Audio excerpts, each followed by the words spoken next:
This here's a talk on optimism, all right? Because I think it's important for you all to resist that apocalyptic thinking, the notion that the rapture is on the doorstep. Because let me tell you, people have always said the end of the world is coming, and it never has, and it never is, and I don't believe it ever will. All right? Now that doesn't mean you couldn't see something like the end of civilization as we know it. That could happen, or even the end of the human species. That's less likely, but it's possible. But the end of the world, really? I mean. I think life is such a powerful force that it's just human hubris to think that we could ever bring an end to all that, even if we did our worst. Which we won't, by the way. All right, we are not going to destroy the world. We are going to save it because we can, and that's what we're going to do. I get it. We face enormous ecological challenges.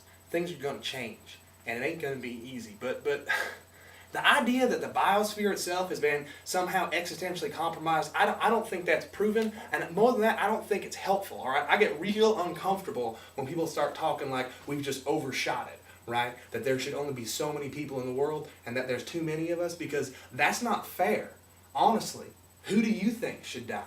You want to talk about the problem of overpopulation. Well, what is the single most consistent statistical indicator as to the population growth of a people? It's education. And particularly education of women. So you want to do something about the population problem. Well, number one, let's make sure that the people who are here can live. Let's make sure they got food and clean water and health care and sanitation and security and a little bit of freedom, and then they can get set about educating themselves. And I think this kind of problem will just work itself out if we do that. I think we can have a big human family. I think it can be beautiful, because when I look around the world, I don't see scarcity. There are shortages, there are problems with resources, it's true, but what I see is not barrenness, but waste and inefficiency. And if we could get everyone to the table, there is enough to go around. But we haven't done this. And why? Well, it's real hard, okay? It's real hard. And I think in order to actually do it, we're going to need a lot more smart people. And I don't just mean a smarter president or a smarter cabinet. I mean like orders of magnitude smarter people all over the world. All right, we were going to have to raise the base up globally. And I don't see any reason why the United States can't play a helpful role in this process. I love my young nation, but we've lost our way. We are astray.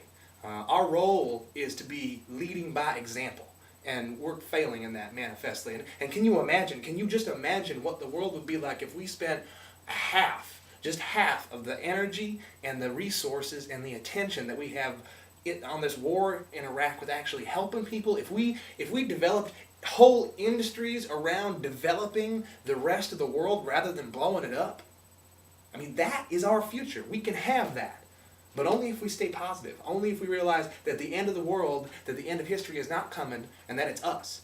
And what do we want to do?